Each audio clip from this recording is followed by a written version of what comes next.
The Honourable Speaker of Parliament, the Honourable Prime Minister, Honourable Cabinet Ministers and Assistant Ministers, Honourable Leader of Opposition, viewers tuning in live on Parliament's Facebook channel, Nisayanda Vinaka. O wayanda alingani wiki munina wekangu, nakai vingu, ako kai lawakai, mawarakai. Iwaragong ikumani nungin, windalani ya wa uranga, kena wesa iwura. Honourable Speaker, firstly I'd like to thank the Almighty God for His protection, guidance and direction, enabling us to gather here this afternoon. Honourable Speaker, I rise to make my contribution on the fourth national budget of the coalition government, a significant milestone that underscores the solidarity, relentlessness and stability of our government led by the Honourable Prime Minister, Sithiben Rambuka. Honourable Speaker, I would like to applaud the Minister for Finance and his team for a well thought out and well articulated budget that takes into account the benefits for all Fijians. Honourable Speaker, at a time when most countries around the world struggle to navigate around the current economic uncertainty, climate-related risks and evolving global markets, Fiji, through this budget, is choosing a long-term sustainable economic pathway by focusing on investing in the sectors that will deliver long-term resilience. It recognizes that sustainable development is not achieved through short-term measures, but through deliberate investments that strengthen communities, protect our natural resources, and expand opportunities for future generations. Honourable Speaker, this is a responsible budget for a sustainable future. It recognizes that responsible government is not measured simply by today's expenditure, but by the investments we make to secure tomorrow's prosperity. Honourable Speaker, this is not just a financial plan, it is a covenant with our people, a promise that the wealth of our seas and our forests will be managed wisely, shared fairly, and protected fiercely. Honourable Speaker, the fisheries sector is more than an industry. It is the soul of our villages, the strength of our economy, and the hope of our children. When we speak of fisheries, we speak of food on the table, jobs for our youth, dignity for our families, and resilience for our nation. This budget is therefore not about numbers alone. It is about people, prosperity, and the sustainable future of Fiji. Honourable Speaker, the Ministry of Fisheries has been allocated 28.4 million in the 2026-2027 financial year, an increase of 3.83 million as compared to the current budget of 24.6 million. Honourable Speaker, this increase is not arbitrary. It reflects a strategic focus and provides confidence and direction for investing in our resource owners. Honourable Speaker, operating expenditure has been reduced by 581,200, requiring tighter controls on wages, allowances, travel, and maintenance. Capital expenditure, Honourable Speaker, has increased by 4.7 million, prioritizing on infrastructure, research facilities, and grants that will strengthen long-term resilience and productivity. Honourable Speaker, with the budget provision for the fiscal year,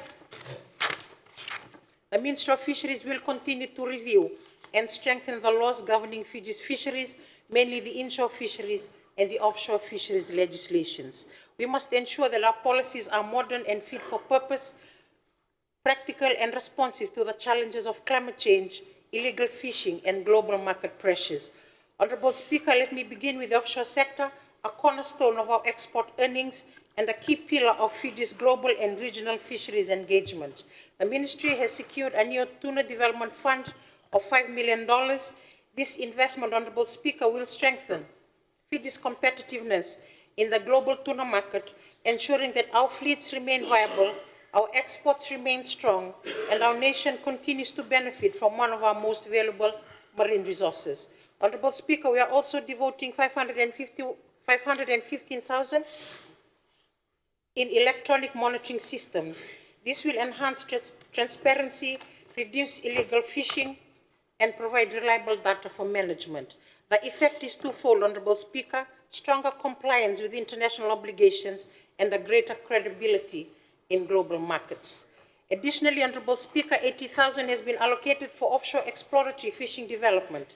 This will allow for the exploration of new fishing grounds, diversification into new fisheries, and the reduction of pressure on existing fish stocks, thereby supporting the management of inshore fisheries. Honourable Speaker, these investments in the offshore sector are about securing Fiji's place in the global fisheries economy, protecting our reputation, and ensuring that our people benefit from the wealth of our ocean. Honourable Speaker, while offshore fisheries drive exports, coastal fisheries sustain our communities. They are the daily bread of thousands of families, the heartbeat of our villages, and the foundation of food security. Through the Pathway to Market project, Honourable Speaker, the Ministry will establish and equip fishers' cooperatives with the capacity to operate as a business and connect the fishers' cooperatives directly to the market, ensuring fair returns and reducing exploitation. The effect is more money and maximum benefit is received in the hands of fishing families and creating a stronger village economy. The Diversifying Coastal Fisheries Livelihoods Program, Honourable Speaker, will expand opportunities beyond traditional fishing. By supporting seaweed farming, crab fattening, and artisanal processing, we are creating new income streams that reduce pressure on overharvested species. The positive impact is resilient, Honourable Speaker, households that can withstand shocks, and ecosystems that can recover. Honourable Speaker, we are also introducing $50,000 to support fish warden operations as a frontline for community-based fisheries management. This will empower local fish wardens to enforce regulations, protect marine resources, and strengthen community-based management. The effect is better compliance with fisheries regulations, which reduces coastal IUU fishing, better information to support the 30% commitment, and stronger community buy-in for fisheries management and conservation measures. Honourable Speaker, to further strengthen livelihoods, the Ministry will continue with the construction phases for the Koro and the Waro fishery stations. Ground and preparatory works have also begun for the new Matakunea and Natovi fishery stations, having allocations of 300,000 and 50,000 respectively. A total of 480,823, Honourable Speaker, is also assigned for the purchase of the Vanombalabu and Lebuka ice machines and other salt flake ice machines. These facilities, Honourable Speaker, will reduce post-harvest losses, improve product quality, and extend the shelf life of fish. The effect is higher incomes for fishers, better access to markets, and stronger food security for communities. Capital investments will support this vision and will expand extension and advisory services, bringing training and support closer to communities. Honourable Speaker, these investments in coastal fisheries are about dignity, fairness, and resilience.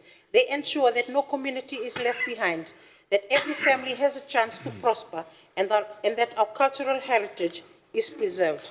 Honourable Speaker, aquaculture is our pathway to sustainable growth. In alignment with Fiji's aquaculture development plan, we are upgrading hatcheries and investing in research to cultivate high-value species such as prawns, tilapia, and marine fishes. Honourable Speaker, I wish to highlight the significant increase in the food security project. This project has received expanded funding of $750,000 to ensure that aquaculture directly supports household nutrition and national resilience. With this increase, Honourable Speaker, we will support smallholder aquaculture projects that provide affordable fish for local consumption, strengthen feed production and distribution systems to reduce costs and improve efficiency, and enhance training and extension services so that communities can manage aquaculture sustainably. Honourable Speaker, the food security project is not isolated. It is directly linked to the commercial aquaculture development project, which has also received significant increases amounting to $750,000. Together, Honourable Speaker, these two initiatives form a continuum. The food security project ensures that families have access to affordable, nutritious fish, strengthening household resilience. The commercial aquaculture development project scales production for domestic and export markets, creating jobs, attracting investment, and generating foreign exchange. Honourable Speaker, by linking these projects, we ensure that aquaculture serves both the immediate needs of our people and the long-term growth of our economy. This is a holistic approach. Aquaculture as food, aquaculture as business, and aquaculture as resilience. Honorable Speaker, the Ministry is also looking at strengthening its institutional capacity through capital investments that will drive this transformation. A total of 2 million has been allocated for upgrade of office buildings and quarters, and $300,000 for quarters access, which will fully contribute to service delivery. We cannot undermine the importance of research, Honorable Speaker, when capturing the much-needed data, as this will aid in informed decisions. The allocation of research programs such as the Pearl Oyster of $300,000, Fisheries Conservation $300,000, and Makongai Research and Development $350,000 will advance innovation and sustainability. Honorable Speaker, this budget reflects a careful balance. Reduction in operating lines ensure physical discipline. Increases in capital lines ensure long-term growth and sustainability. This is a budget that tightens the belt today so that we can build capacity for tomorrow. It is a budget that invests in resilience, innovation, and prosperity. Honorable Speaker, as we look ahead, the Minister of Fisheries stands committed to ensuring that the prosperity of our nation flows from the strength of our oceans and the resilience of our people.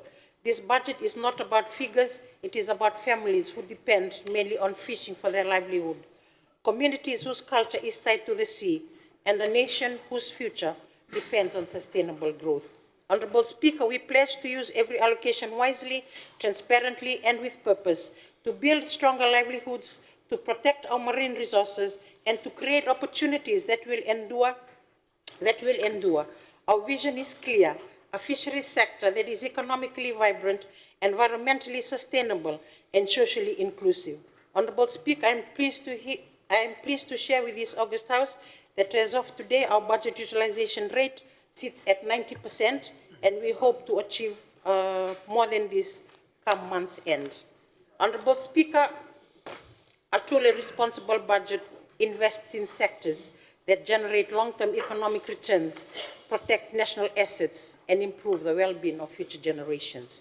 Honorable Speaker, forestry is one such sector. Our forests are not merely a source of timber. They are natural infrastructure. They secure our water supplies, protect our soils, support biodiversity, store carbon, strengthen climate resilience, create employment, and sustain thousands of rural livelihoods. Every dollar invested in forestry today, Honorable Speaker, delivers dividends for generations to come. For these reasons, Honorable Speaker, I acknowledge the continued confidence that government has placed in the Ministry of Forestry through the allocation of 25.7 million under the 2026-2027 national budget. In addition to this budgetary allocation, Honorable Speaker, the Ministry of Forestry has also been proactively working with international donors to provide additional funds for some of its core activities, such as forest landscape restoration and climate change mitigation and adaptation. Honorable Speaker, responsible budgeting requires us to view forestry not as an expense, but as long-term national investment. Healthy forests reduce future costs associated with flooding, erosion, water insecurity, and climate impacts, while generating sustainable economic activity through timber production, carbon finance, ecotourism, and value-added processing. With 56% allocated to operating expenditure, Honorable Speaker, and 44% to capital investment, this budget of 25.7 million will allow the ministry and the sector to respond to emerging challenges and new opportunities. Honorable Speaker, while contributing to GDP, the forestry sector supports thousands of jobs, contributes to export, supplies domestic construction, supports downstream manufacturing, and reduces import dependence. One of the key priorities of this budget, Honorable Speaker, is the continued restoration of Fiji's forest landscapes through well-planned reforestation programs that balance ecological restoration with economic development. The allocation of 2 million for the reforestation of degraded forest project represents a responsible investment that reduces future environmental liabilities. It demonstrates government's commitment to reversing forest degradation while strengthening the country's natural capital, hence going beyond just planting trees. Honorable Speaker, Fiji's national commitment to planting 30 million trees over 15 years continues to progress strongly. with over 27 million trees already planted to date. This achievement reflects the collective effort of landowners, communities, schools, faith-based organizations, development partners, and citizens working together in environmental stewardship. Honorable Speaker, I extend my heartfelt appreciation to each one of them. In addition, Honorable Speaker, the Ministry will continue working closely with the Fiji Pine Limited and Fiji Hardwood Corporation to expand plantation development nationwide. While commercial plantations remain important for supporting the timber industry, equal emphasis is placed on indigenous species, fruit trees, and non-wood forest products.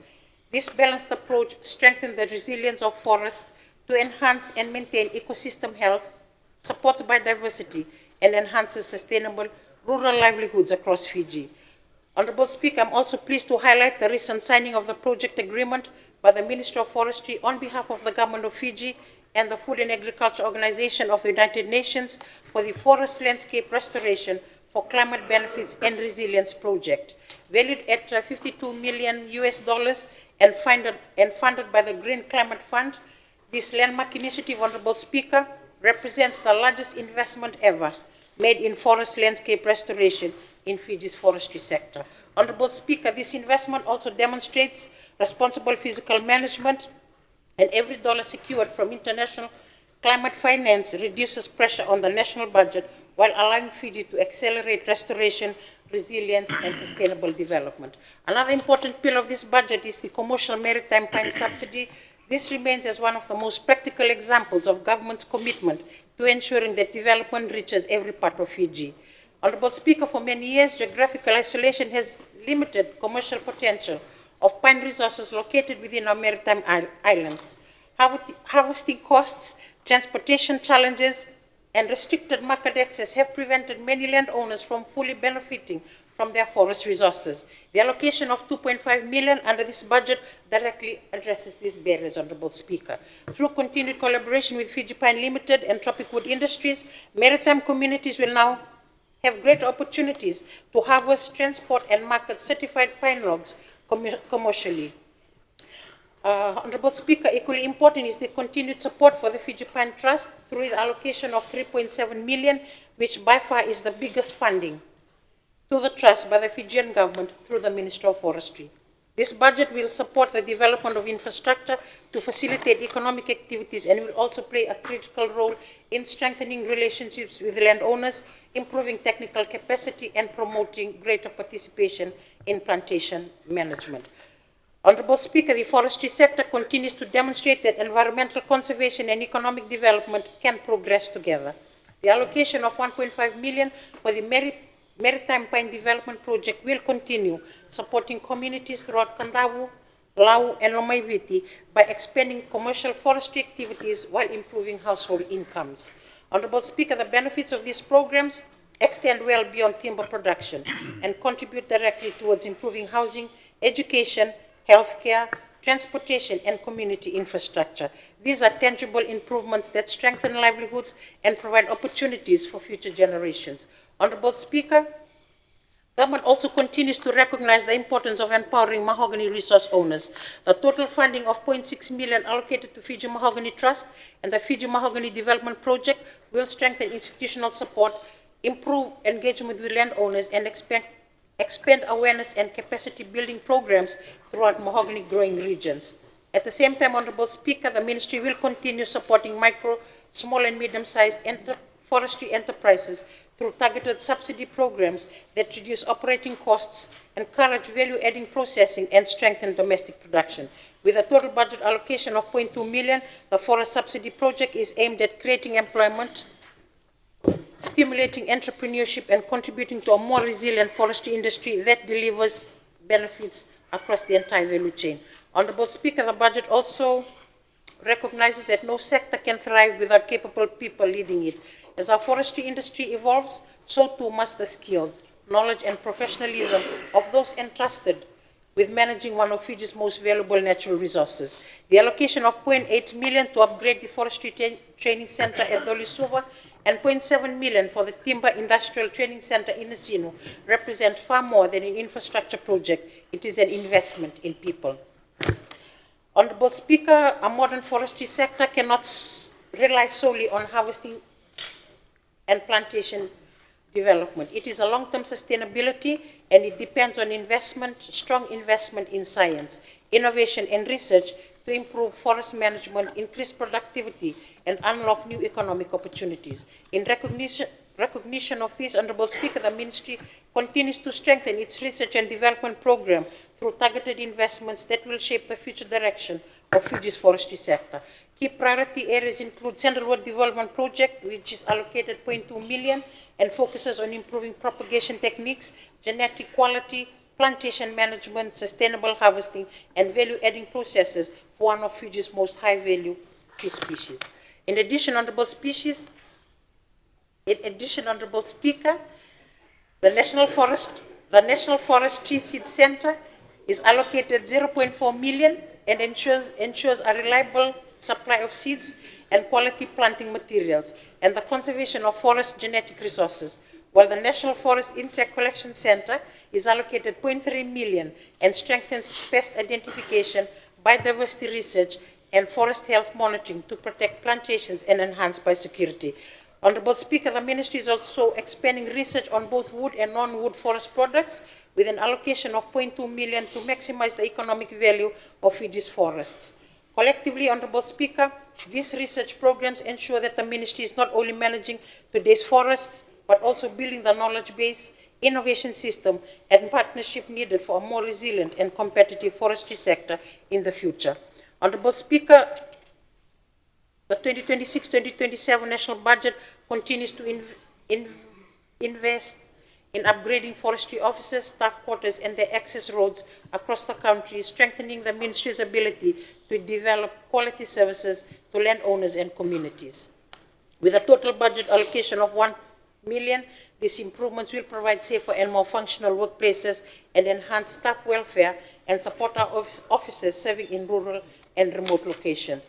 Honorable Speaker, the recent enactment of the Forestry Act of 2025 and the Mahogany Act of 2026 marks a significant milestone in strengthening forest governance. The budget support of 0.1 million for the review of the forest laws will facilitate the development and revision of associated regulations to implement these approved regulations. This will ensure strong legal protections of our forests, improve transparency in resource management, and establish clearer responsibilities for our stakeholders. The allocation of 0.2 million for the monitoring and surveillance of logging project reinforces government's commitment to safeguarding our forests through effective regulation and compliance. Honorable Speaker, the Ministry will therefore continue to strengthen monitoring system, improving field inspections, and enhancing compliance with approved harvesting plans and environmental standards. The continued investment, Honorable Speaker, of 0.5 million in the RED Plus project reflects government's forward-looking approach to building new revenue streams while protecting our natural capital. An equally important priority, Honorable Speaker, is the completion of the National Forest Inventory, which is anticipated this year. Reliable scientific data is essential for informed decision-making. The inventory will provide an accurate assessment of the condition, extent, and composition of Fiji's forest resources, enabling government to plan more effectively, measure progress, and evidence-based policy. Honorable Speaker, conservation and development should never be viewed as competing priorities. When managed responsibly, protected forests create economic opportunities while preserving the natural heritage upon which future generations depend. An allocation of 0.4 million for the upgrade of forest parks project will continue to improve the management of existing forest parks while supporting the establishment of additional community-managed conservation areas through the country. Honorable Speaker, for the past 2 years, the Ministry has been establishing at least 2 community-based forest parks each year. Honorable Speaker, in closing, a responsible budget is one that looks beyond the next financial year. It invests in people, it invests in communities, it protects national assets. It prepares the country for future challenges. It creates opportunities for future generations. This budget achieves precisely that, Honorable Speaker, through Through responsible investment in sustainable forestry, government is protecting Fiji's forestry while strengthening rural livelihoods, expanding economic opportunities, building climate resilience, and positioning Fiji to participate in the emerging green economy. The Minister of Forestry, Honourable Speaker, remains fully committed to ensuring that every dollar entrusted to us deliver measurable outcomes for our people and lasting value for our nation. I'm also pleased to inform this August House, Honourable Speaker, that the current budget utilization rate for the Ministry of Forestry is 89.6%, and we hope to achieve more than this comes month end. Honourable Speaker, let this budget be remembered as one that placed people at its heart and the future at its horizon. Together we will ensure that Fiji's fisheries and forestry sector not only sustain us today, but prospers tomorrow, securing a legacy of abundance, resilience, and hope for generations to come. I therefore fully support this responsible budget for a sustainable future and commend it to this Honourable House. And I thank you for your indulgence, Honourable Speaker.